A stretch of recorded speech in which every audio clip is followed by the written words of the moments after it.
Code is one of the biggest failures of a villain in the entirety of the Naruto franchise, to the point where it's just comical the amount of L's this guy is taking. This guy can't even get his own style. He fully stole Gojo's haircut, and he saw Boruto's new sick design, and thought that a slash through his left eye would make him look cold too. But now we all just see him copying Boruto's flow. Code just takes L after L after L, and we almost feel bad for him as a reader at this point. This guy became the biggest simp in manga, and not only that, but the girl he loves used his ass to try and get Kawaki to sign up for her OnlyFans. If I was Code, I'd just be self-deleting at that point, I'm not even gonna lie. His life goal seemed to be to remove his limiters, and when he finally managed to achieve this, he just got bodied by Damon.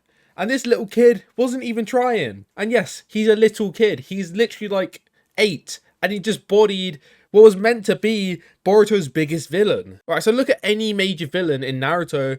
For example, like Orochimaru. In Naruto Part 1, you literally felt Orochimaru's presence through the screen. This guy was so menacing, and the entire mood changed when he was around. He was both strong, but also just pure evil, and the chills us as a reader felt when he was on screen was unrivaled by any other character in the series. And then we had Madara, a character so strong Kishimoto had to make Naruto and Sasuke literal gods in order to beat. But Code is neither menacing nor overwhelmingly powerful, he's just kinda there. It almost seems as though for Code to be this lackluster as a villain, Kishimoto has some sort of master plan for this character. And that is what I want to get into in this video. My theory is that Code is actually similar to those villains in cartoons or children's shows where they seem super weak, as if they were just there for comedic value, constantly being put down and beaten and just making no real progress. I guess you could use the villain from Phineas and Ferb, for example, constantly being beaten by a platypus. But just as us viewers begin to completely forget and overlook that character,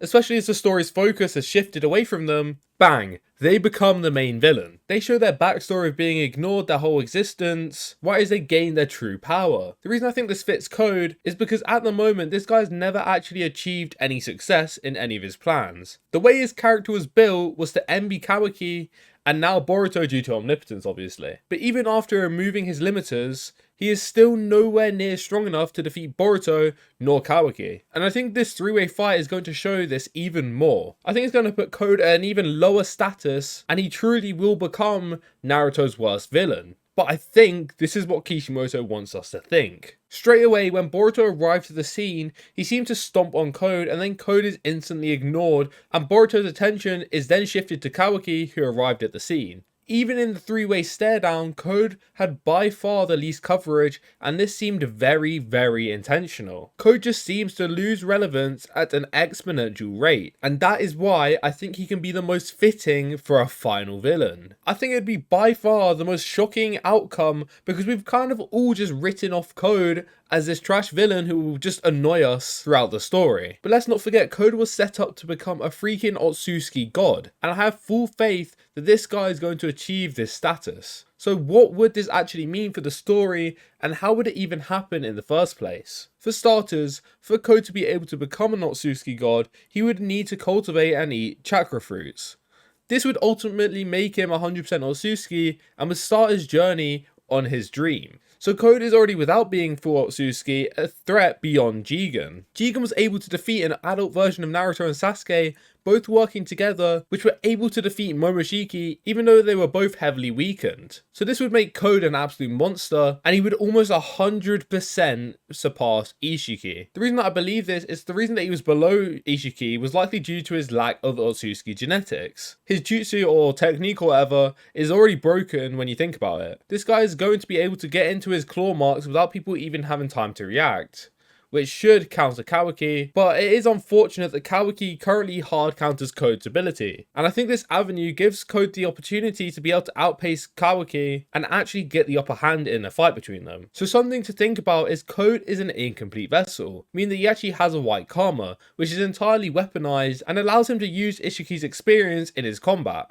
Obviously, Code would be able to fly now, and I discussed why this is a completely broken ability when I discussed Kawaki's new timeskip buff. But using flight alongside Karma means that Code will already be proficient in aerial combat. Isshiki used to fly a lot in his fights, which we saw against Naruto and Sasuke, meaning that Code should theoretically be masterful at this without even training. Obviously, with such a fast-paced manga at the moment, there isn't much room for these characters to stop for a few years and train like we just had, and it's unlikely that we'll go through another time skip anytime soon. The only problem for Code is how is he going to get his hands on an Otsutsuki in order to cultivate this tree? So this theory I only just came up with, so it'll likely have a lot of holes in, but just make sure to let me know in the comments down below your thoughts on this theory, and together we should be able to mold this into a very valid theory. And also, whilst you're down there, make sure to subscribe to help out the channel. All your guys' support is muchly appreciated. Alright, so we know that Amada actually had access to Shibai Otsutsuki's genetics. Therefore, if Code was to implant this onto another living being,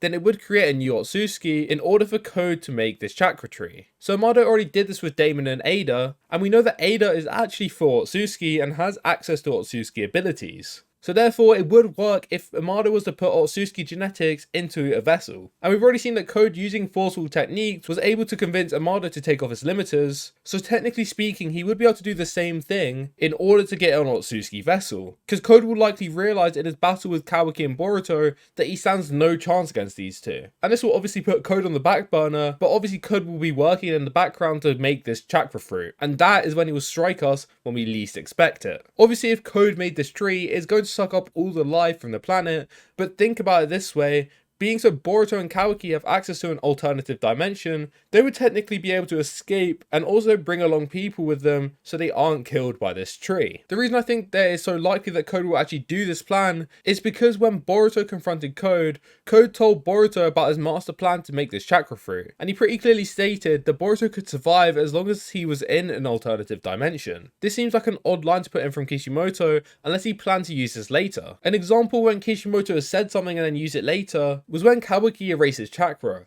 I believe in the chapter or two before that, Inujin had actually told Kawaki the only way to get through Konoha's Sentry team was to somehow erase his chakra.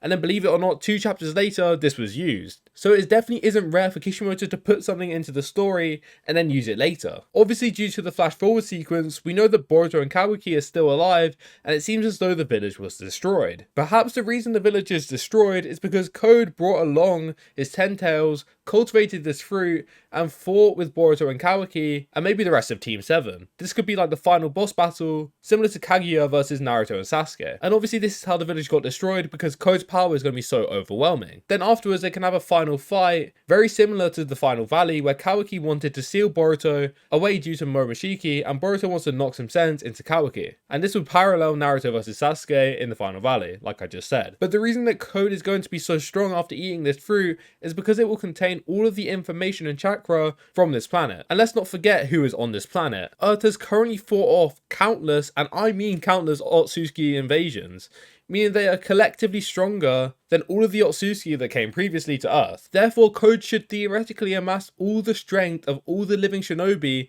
and he will become insane. Just imagine stacking Naruto, Sasuke, Gaara, just any strong being you think about, Code is going to have the strength of, all combined. Likely the only people capable of stopping him will be Boruto and Kawaki, alongside some of the others. And obviously Ada won't work on Code because he is now full Otsutsuki. But that is it for this video. If you did enjoy, then make sure to smash that like button and subscribe, as it helps out the channel tons and means a lot to me. All of you guys' support lately has been amazing. Thank you to each and every one of you for all of your kind words. If you have anything you would like to add or query about this theory, then make sure to leave it in the comments down below. And with that all said, I will see you all in the next one. Goodbye.